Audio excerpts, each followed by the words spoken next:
ശ്രീ താര, ഞാൻ അതേ ചോദ്യം പിന്നെയും ചോദിക്കുകയാണ്. നമുക്ക് ഇനഫ് ആൻഡ് ഇനഫ് ചട്ടങ്ങളുണ്ട്, ഇനഫ് ആൻഡ് ഇനഫ് നിയമങ്ങളുണ്ട്. നിയമങ്ങളൊക്കെ കർശനമായ നിയമങ്ങളാണ്. നമ്മൾ കോടതിയിലേക്ക് പോയതും ഈ അന്തിമഹാകാളൻ ഒക്കെ ക്ഷേത്രത്തിലൊക്കെ അതിന് ഇളവ് കിട്ടുന്നതും ഈ തൃശ്ശൂർ പൂരത്തിന് ഇളവ് കിട്ടുന്നതൊക്കെ നമ്മൾ ഒരുപാട് കണ്ടതാണ്. അതുകൊണ്ട് ചട്ടങ്ങളുടെ കുറവല്ല, നിയമത്തിൻ്റെ കുറവല്ല, അന്വേഷണ കമ്മീഷൻ റിപ്പോർട്ടുകളുടെ കുറവല്ല. ഇത് നടപ്പാക്കാത്തതിൻ്റെ പ്രശ്നമാണ്. നമ്മൾ ഇനിയും ഇപ്പോൾ നമ്മളിത് ചർച്ച ചെയ്യും, 3-4 മാസം ആത്മവിമർശനം പറയുന്നു, ഒരാഴ്ച കഴിയുമ്പോൾ നമ്മളിതൊക്കെ മറക്കും, നമ്മൾ പിന്നെ വെടിക്കെട്ട് കാണും, പിന്നെ ഉണ്ടാവാതിരിക്കണം. പക്ഷേ അടുത്ത ദുരന്തം ഉണ്ടാകുമ്പോഴേ നമ്മൾ വീണ്ടും എടുക്കൂ. ഇതെന്താണ് ഒരു ആത്മാർത്ഥമായ പരിഹാരം ശ്രീമതി താര?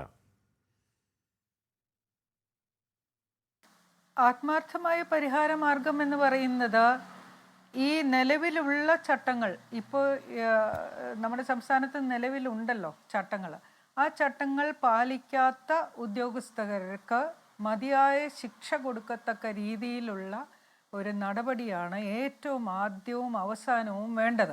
അത് വെച്ചാൽ ഇപ്പോൾ ഈ ദുരന്തത്തിൻ്റെ കാര്യം തന്നെ എടുത്തു കഴിഞ്ഞാൽ ശരിക്കും ഒരു വാസ്തവത്തിൽ ഈ ജില്ലാ മജിസ്ട്രേറ്റിൻ്റെ ഒരു ലൈസൻസ്, അത് ഏറ്റവും ആദ്യത്തെ നടപടി അതാണ്.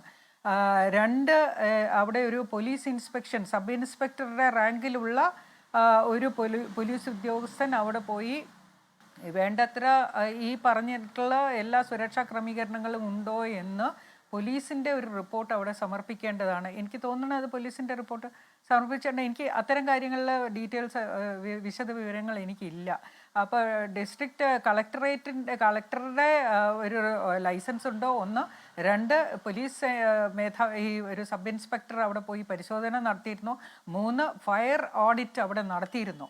ഫയർ ഓഡിറ്റ് എന്ന് പറഞ്ഞു കഴിഞ്ഞാൽ ഈ അവിടെ വേണ്ട സുരക്ഷാ ക്രമീകരണങ്ങൾ ഉണ്ടോ എന്നുള്ളത്, അത് അവരുടെ റിപ്പോർട്ട് ആവശ്യമാണ്. ഈ ഫയർ ആൻഡ് റെസ്ക്യൂ അഗ്നിശമന സേനയുടെ ഒരു ഉദ്യോഗസ്ഥൻ ഇന്നലെ പറയുന്നത് ഞാൻ കേട്ടത്, ഇങ്ങനെ ഒരു ഇതിന് ലൈസൻസിന് അല്ലെങ്കിൽ ഓഡിറ്റിങ്ങിനുള്ള ഒരു അപേക്ഷ പോലും അവർക്ക് കിട്ടിയിട്ടില്ല എന്നുള്ളതാണ്. അപ്പോൾ ആ വാക്കുകൾ നമ്മൾ കണക്കിലെടുക്കേണ്ടതുണ്ട്. അപ്പോൾ ഇത്തരം സുരക്ഷാ മാനദണ്ഡങ്ങൾ, ഇപ്പോൾ ഇത് മാനുഫാക്ചർ ചെയ്യുന്ന സ്ഥലത്ത്, നിർമ്മിക്കുന്ന സ്ഥലത്ത്, ഇതുപോലെയുള്ള കരിമരുന്ന് ഒക്കെ നിർമ്മിക്കുന്ന ഈ സ്ഥലത്ത് 5 കിലോഗ്രാമിൽ കൂടുതൽ ശേഖരിക്കാൻ പാടില്ല എന്നാണ് നിയമം. അതുപോലെ ഇത് ഈ മിക്സ് ചെയ്യുന്ന ഷെഡിൽ 2.5 കിലോഗ്രാമിൽ കൂടുതൽ ശേഖരിക്കാൻ പാടില്ല എന്നാണ്, സൂക്ഷിക്കാൻ പാടില്ല എന്നാണ്. അത് ഉണ്ടാക്കി പൂർത്തിയാകുന്ന മുറയ്ക്ക് അത് മാറ്റിക്കൊണ്ടേയിരിക്കണം വേറെ ഏതെങ്കിലും സുരക്ഷിതമായ സ്ഥാനത്തേക്ക്. ഇവിടെ നമ്മൾ 5 കിലോഗ്രാം അല്ല എന്നുള്ളത് വളരെ വ്യക്തമാണ്. അത് മാത്രമല്ല, ഈ നമ്മൾ ഈ ഉയർന്ന താപനില ഇതിൻ്റെ കാര്യം കണക്കിലെടുത്തിട്ടുണ്ടോ എന്നുള്ള ആ രീതിയിൽ നമ്മുടെ സുരക്ഷാ മാനദണ്ഡങ്ങളിൽ വ്യത്യാസം വരുത്തിയിട്ടുണ്ടോ? രാവിലെ 10 തൊട്ട് 3 മണി വരെ നമ്മൾ പുറത്തിറങ്ങരുത് എന്ന് പറയുന്ന താപനില ജാഗ്രതാ നിർദ്ദേശങ്ങൾ ഉള്ള സമയത്ത് അവിടെ 37 ഡിഗ്രി സെൽഷ്യസ് ആണ് കഴിഞ്ഞ 21-ാം തീയതി റെക്കോർഡ് ചെയ്തിട്ടുള്ളത്. അപ്പോൾ 37 ഡിഗ്രി സെൽഷ്യസ് എന്ന് പറയുന്നത് ഹൈ ഹ്യൂമിഡിറ്റി, ഈർപ്പം, വായുവിലെ ഈർപ്പം വളരെയധികം ഉയർന്ന നിലയിലായിരുന്നു. ഏകദേശം 60 മുതൽ 70% വരെ ഈർപ്പം ഉണ്ടെങ്കിൽ ഹൈ റിസ്ക് എന്നാണ് പറയുന്നത്. ഇത്തരം പ്രദേശങ്ങളിൽ, അതായത് ഈ കരിമരുന്നും ഇതെല്ലാം സൂക്ഷിക്കുന്ന സ്ഥലത്ത് അവിടെ 75% ഉണ്ടായിരുന്നു എന്നാണ് റിപ്പോർട്ടുകളിൽ, കാലാവസ്ഥാ നിരീക്ഷണ കേന്ദ്രത്തിൻ്റെ റിപ്പോർട്ടുകളിൽ നിന്നും ഞാൻ മനസ്സിലാക്കുന്നത്. അപ്പോൾ ഈ സ്ഥലത്ത്, അപ്പോൾ വളരെ ഹൈ റിസ്ക് ഉള്ള ഒരു സ്ഥലത്ത് നമ്മൾ വേണ്ടത്ര സുരക്ഷാ മാനദണ്ഡങ്ങൾ എടുത്തില്ലെങ്കിൽ എന്ത് പറ്റും? അവിടെ ഒന്നുകിൽ സ്റ്റാറ്റിക് ഇലക്ട്രിസിറ്റി എന്ന് പറയും, അതിന് മലയാളം സ്ഥിത വൈദ്യുതി എന്നാണ്. നമ്മൾ ഈ ചീപ്പ് വളരെ സ്പീഡിൽ ഈ വേഗത്തിൽ തലമുടിയിൽ ചീകി കുറേ നേരം ചീകി കഴിഞ്ഞാൽ ആ ഘർഷണം നിമിത്തം വൈദ്യുതി, സ്റ്റാറ്റിക് ഇലക്ട്രിസിറ്റി ഉണ്ടാവും. എങ്ങനെയാണ് അത് പരീക്ഷിക്കുന്ന? ഒരു കുറേ കടലാസ് കഷ്ണങ്ങൾ നമ്മൾ താഴെ ഇട്ട് കഴിഞ്ഞാൽ ഈ തലമുടി ചീകിയ ആ ചീപ്പ് എടുത്ത് കാണിച്ചു കഴിഞ്ഞാൽ ഈ കടലാസ് കഷ്ണങ്ങൾ അതിൽ ചാടി പിടിക്കുന്നതാണ്. ഇത്തരം സ്റ്റാറ്റിക് ഇലക്ട്രിസിറ്റി ഇത്തരം പ്രദേശങ്ങളിൽ ഉണ്ടാകും. ഈ ഹ്യൂമിഡിറ്റി, ഈർപ്പത്തിൻ്റെയും ഈ ചൂടിൻ്റെയും ഒരു കോമ്പിനേഷൻ, ഇത് വരുമ്പോൾ ഇത് ഉണ്ടാവാനുള്ള സാധ്യതയുണ്ട്. പക്ഷേ ഇവിടെ അത് തന്നെയാണോ സംഭവിച്ചത് എന്നുള്ളത് അറിയില്ല. അത് മാത്രമല്ല, ഇതിൻ്റെ മാനദണ്ഡങ്ങളിൽ പറയുന്നത് ഡസ്റ്റ് ഫ്രീ ഫ്ലോർ ആയിരിക്കണം, അതായത് ഒരു പൊടി പോലും പാടില്ല എന്നുള്ളതാണ്. ചെറിയൊരു കർഷണം ഉണ്ടാക്കാൻ സാധ്യതയുള്ള ഒരു സാധനം പോലും അവിടേക്ക് വരാൻ പാടില്ല.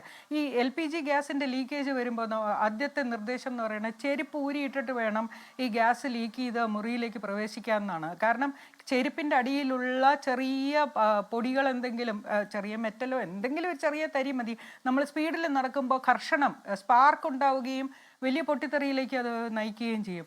അത്രയും സൂക്ഷ്മത തന്നെ ആവശ്യമുള്ള ഒരു സ്ഥലമാണിത്. അപ്പോൾ അവിടെ നമ്മൾ എത്ര പേര് അവിടെ ഉണ്ടായിരുന്നു എന്നുള്ളതിൻ്റെ ഒരു കണക്കില്ല. ഒന്ന്. രണ്ട്, അവിടെ എനിക്ക് തോന്നുന്ന മാധ്യമപ്രവർത്തകരും ഒരുപാട് പേര് അവിടെ കയറി ഇറങ്ങി നമ്മൾ റിപ്പോർട്ട് ചെയ്യാനും ഒക്കെ പോയിട്ടുണ്ട്. അപ്പോൾ അത്തരം സ്ഥലങ്ങളിൽ ഈ പ്രവേശനം അനുവദിക്കണമായിരുന്നു എന്ന് ചോദിച്ചാൽ വേണ്ടായിരുന്നു എന്ന് തന്നെയാണ് കൃത്യമായി എനിക്ക് പറയാനുള്ളത്. മൂന്നാമത് അത് നമ്മൾ സൂക്ഷിക്കേണ്ടതുണ്ട്. മൂന്ന്, ഈ പരിശീലനം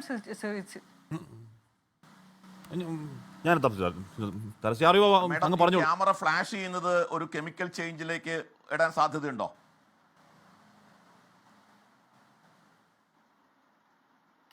പറയാൻ വയ്യ. ഇലക്ട്രിക് ഉപകരണങ്ങൾ അവിടെ ഉപയോഗിക്കാതിരിക്കുകയാണ് ഏറ്റവും ഇത്. കേൾക്കാം. ഇലക്ട്രിക് ഉപകരണങ്ങൾ അവിടെ ഉപയോഗിക്കാൻ പാടില്ല എന്നുള്ളതാണ് ഒന്നാമത്തെ കാര്യം. രണ്ട്, ഇരുമ്പിൻ്റെ സ്റ്റൂളോ ഒന്നും അവിടെ പാടില്ല.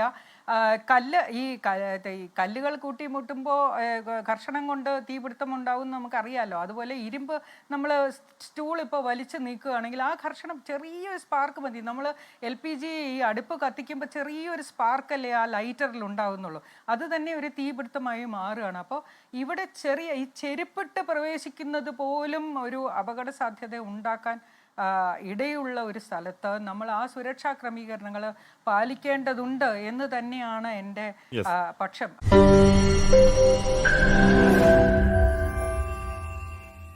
ലോകത്തെവിടെയായാലും ഏത് സമയത്തും 24 വാർത്തകളും ഓഗ്മെന്റഡ് റിയാലിറ്റി പാക്കേജുകളും എക്സ്പ്ലെയിനറുകളും വിശദമായി കാണാൻ ഞങ്ങളുടെ YouTube ചാനൽ നിങ്ങൾക്ക് സബ്സ്ക്രൈബ് ചെയ്യാം.